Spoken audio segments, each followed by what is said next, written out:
अस्सलाम वालेकुम दोस्तों, मेरा नाम है वहाज हनीफ मोहम्मद। आप देख रहे हैं WHM नॉलेज एंड फैक्ट्स। तो दोस्तों, स्वागत है आपका आज की इस वीडियो में। आज की इस वीडियो में हम इंडिया के कुछ हॉन्टेड प्लेसेस के बारे में जानेंगे। तो दोस्तों, वीडियो शुरू करने से पहले अगर आपको हमारी वीडियोस पसंद आ रहे तो लाइक करिए, हमारे चैनल को सब्सक्राइब करिए, अपने दोस्तों के साथ शेयर करिए। तो दोस्तों, आज की इस वीडियो में टॉप 7 पे आता है टनल नंबर 33 शिमला। तो दोस्तों, ये उस वक्त की बात है जब इंडिया में अंग्रेज़ों का राज था। तो दोस्तों, एक ब्रिटिश इंजीनियर था जिसका नाम था कैप्टन बेरॉग, जिसको टनल नंबर 33 बनाने की जिम्मेदारी दी गई थी। लेकिन कैप्टन बेरॉग ने टनल नंबर 33 को सही तरह नहीं बनाया, वो असफल रहे इसे बनाने में, जिसकी वजह से ब्रिटिश सरकार ने इन्हें बहुत बेइज्जत किया, जिसकी वजह से कैप्टन बेरॉग बहुत डिप्रेशन में आ गए और इन्होंने अपने आप को खुदकुशी कर ली उस टनल के सामने। तो दोस्तों, कहानी में ये टनल हॉन्टेड इसलिए बना क्योंकि वहाँ के पब्लिक के मुताबिक कैप्टन बेरॉग जो ब्रिटिश इंजीनियर है, उनकी आत्मा अभी भी उस टनल के आसपास फिरते रहती है और लोगों से बातें करते रहती हैं। नहीं दोस्तों, इस टनल के आसपास लोगों ने एक ऐसी औरत को भी देखा जो चिल्लाते हुए टनल के अंदर जाती है और गायब हो जाती है। तो दोस्तों, ये थी एक छोटी सी स्टोरी टनल नंबर 33 के बारे में। अगर आपको इस टनल के बारे में और जानना है तो प्लीज़ हमें कमेंट बॉक्स में बताइएगा। तो दोस्तों, नेक्स्ट नंबर पे आते हैं डौ हिल्स, वेस्ट बंगाल। दोस्तों, दार्जिलिंग से लगभग 30 किलोमीटर दूर इंडिया का सबसे बड़ा हॉन्टेड हिल स्टेशन है। तो डौ हिल्स एक छोटा सा हिल स्टेशन है जो कि दिन में जितना सुंदर दिखता है वही रात के अंधेरों में उतना भयानक दिखता है। तो दोस्तों, डौ हिल्स को हॉन्टेड बनाने का मेन रीज़न वहाँ का विक्टोरियास बॉयज़ स्कूल है, क्योंकि वहाँ के पब्लिक के मुताबिक उन्होंने रात के टाइम स्कूल बंद होने के बावजूद भी कई किस्म के अजीबोगरीब आवाज़ें सुनी। नहीं, वहाँ के लोगों ने डौ हिल्स के जंगली पहाड़ों में एक सरकटे लड़के को फिरते हुए भी देखा। विक्टोरिया स्कूल से रात के टाइम आने वाली आवाज़ें और डौ हिल्स के जंगली पहाड़ों पे भटकने वाला लड़का डौ हिल्स को हॉन्टेड बनाता है। अगर आपको डौ हिल्स के बारे में ज़्यादा इन्फॉर्मेशन चाहिए तो प्लीज़ हमें कमेंट बॉक्स में बताइए। तो नेक्स्ट नंबर पे आता है मुकेश मिल्स, मुंबई। तो दोस्तों, मुकेश मिल्स इंडिया के सबसे बड़े हॉन्टेड प्लेसों में से एक प्लेस है जो हॉन्टेड और भूतिया फिल्म्स निकालने में यूज़ की जाती है। तो मुकेश मिल जो कि एस्टैब्लिश हुई 1970 में, 1980 तक इसमें कॉटन और ऊल के कपड़े बना करते थे। दोस्तों, अचानक 1982 में इस मिल में एक बड़ी आग लग गई, जिसकी वजह से ये मिल पूरी राख राख हो गई। तो दोस्तों, आग लगने के कुछ सालों बाद बहुत से डायरेक्टरों ने अपनी भूतिया फिल्म शूट करने के लिए इस मिल को यूज़ किया करते थे। लेकिन कुछ सालों से कोई भी बड़ा डायरेक्टर और एक्टर्स जो है इस मुकेश मिल्स में अब एक्ट करना और डायरेक्ट करना नहीं चाहते, क्योंकि यहाँ हुए कुछ गतिविधियों और हादिसों के कारण कोई भी एक्टर और डायरेक्टर यहाँ पे फिल्म निकालना नहीं चाहता। मुकेश मिल को और हॉन्टेड एक एक्टर की मौत और एक वॉचमैन की मौत बनाती है। इनकी मौत की वजह क्या है किसी को नहीं पता। अगर आपको ये मुकेश मिल्स के बारे में और जानकारी चाहिए तो प्लीज़ हमें कमेंट बॉक्स में बताइए। तो दोस्तों, नेक्स्ट नंबर पे आता है खैरताबाद का साइंस कॉलेज, जो कि लोकेटेड है अपने तेलंगाना के हैदराबाद में।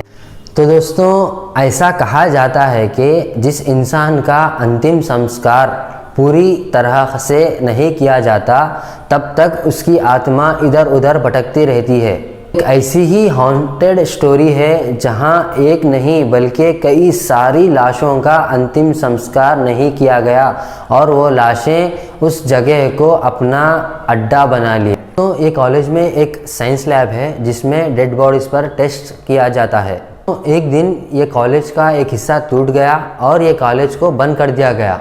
लेकिन कॉलेज बंद करने के बाद भी उसमें रखे डेड बॉडीज़ को किसी ने नहीं निकाला, उसको वहीं पे छोड़ दिया।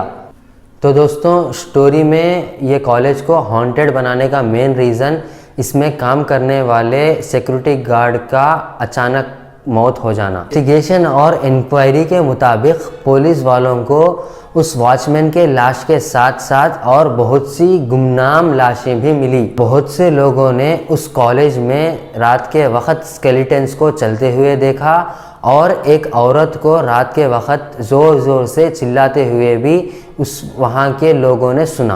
तो ये थी एक छोटी सी स्टोरी खैरताबाद के साइंस कॉलेज की। अगर आपको ये कॉलेज से रिलेटेड ज़्यादा इन्फॉर्मेशन चाहिए तो प्लीज़ हमें कमेंट बॉक्स में बताइए। तो नेक्स्ट नंबर पे आती है अग्रसेन की बोली, दिल्ली। तो अग्रसेन की बोली इंडिया के कैपिटल दिल्ली में मौजूद है। तो 103 और 105 सीढ़ियों से बनी हुई ये बोली इंडिया के सबसे मशहूर बोली है। इस बोली में कई सालों पहले पानी स्टोर किया करते थे। ये जगह सूखी पड़ गई और चमगादड़ों और कबूतरों का घर बन चुकी है। जब इस बोली में पानी रहा करता था तो बहुत से लोगों ने अपने आप को इसमें डूबकर खुदकुशी कर ली। तो दोस्तों, बहुत से लोगों का ये भी मानना है कि उस बोली में काला जादू था, जिसकी वजह से वो बोली लोगों को अपने तरफ आकर्षित करती थी। बोली हॉन्टेड इसलिए बनी क्योंकि वहाँ के पब्लिक के मुताबिक वो जो लोग उसमें डूबकर खुदकुशी कर लिए उनकी आत्मा अभी भी वहाँ भटकती रहती है। और तो और दोस्तों, शाम के 6 बजने के बाद यहाँ आना किसी को भी अलाउड नहीं है। ये थी एक छोटी सी स्टोरी अग्रसेन बोली के बारे में। अगर आपको इस बोली के बारे में ज़्यादा जानकारी चाहिए तो प्लीज़ हमें कमेंट बॉक्स में बताइए। नेक्स्ट नंबर पे आता है कुलधारा विलेज, राजस्थान। दोस्तों, यहाँ कई लोगों के साथ ऐसे अजीब व गरीब हादसे हुए जिसे हम बातों में बयान नहीं कर सकते। दोस्तों, कुलधारा विलेज 170 साल पहले अचानक एक दिन बंजर बन गया। जितने भी लोग यहाँ रहा करते थे वो अचानक ये गांव को छोड़कर चले गए। कहते हैं कि इस गांव पर एक श्राप है और भटकती आत्माएं किसी को यहाँ ज़्यादा देर तक टिकने नहीं देती। असल में कहानी ये है कि 200 साल पहले कुलधारा विलेज एक हंसता खिलता गांव था, जहां हज़ारों की संख्या में गांव निवासी रहा करते थे। पर एक दिन जैसलमेर के दीवान का दिल उस गांव के एक लड़की पर आ गया। दीवान अपने दीवानगी के लिए आम था और उस गांव वाले उस लड़की का हाथ किसी भी हाल में उस दीवान को नहीं देना चाहते थे। वो दीवान बहुत ताकतवर था और वो गांव वालों को ये धमकी दिया कि अगर उसे वो लड़की नहीं मिली तो वो सारे गांव वालों को बर्बाद कर देगा। उसी वजह से उस गांव वालों ने वो गांव को छोड़ने का फैसला कर लिया और उस गांव वालों ने अपने गांव से जाते जाते उस गांव को ये श्राप दिया कि उस गांव में अभी आगे कोई नहीं रह पाएगा, और तब से वहाँ कोई नहीं रहता। तो दोस्तों, ये थी एक छोटी सी स्टोरी कुलधारा विलेज के बारे में। अगर आपको इस गांव के बारे में ज़्यादा इन्फॉर्मेशन चाहिए तो प्लीज़ कमेंट बॉक्स में हमें ज़रूर बताइए। तो नेक्स्ट नंबर पे और आज की इस वीडियो का आखिरी नंबर पे आता है भानगढ़ का फोर्ट। दोस्तों, भानगढ़ का फोर्ट राजस्थान में लोकेटेड है। लोगों के मुताबिक भानगढ़ फोर्ट इंडिया का सबसे बड़ा डरावना जगह है। उस वक्त इस किले में राजकुमारी रत्नावती रहा करती थी, जिसकी खूबसूरती के चर्चे दूर दूर तक थे।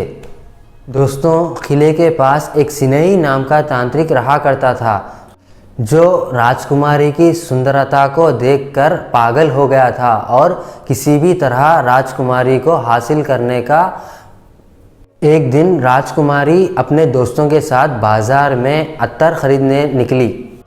उस तांत्रिक ने राजकुमारी को अपने दोस्तों के साथ बाजार आते हुए देखा और पहले ही अत्तर में काला जादू कर रख दिया, जिसकी वजह से राजकुमारी उसके वश में हो जाती। लेकिन किसी नगरवासी को ये बात पता चल गई और उसने जाकर ये बात राजकुमारी को बता दिया।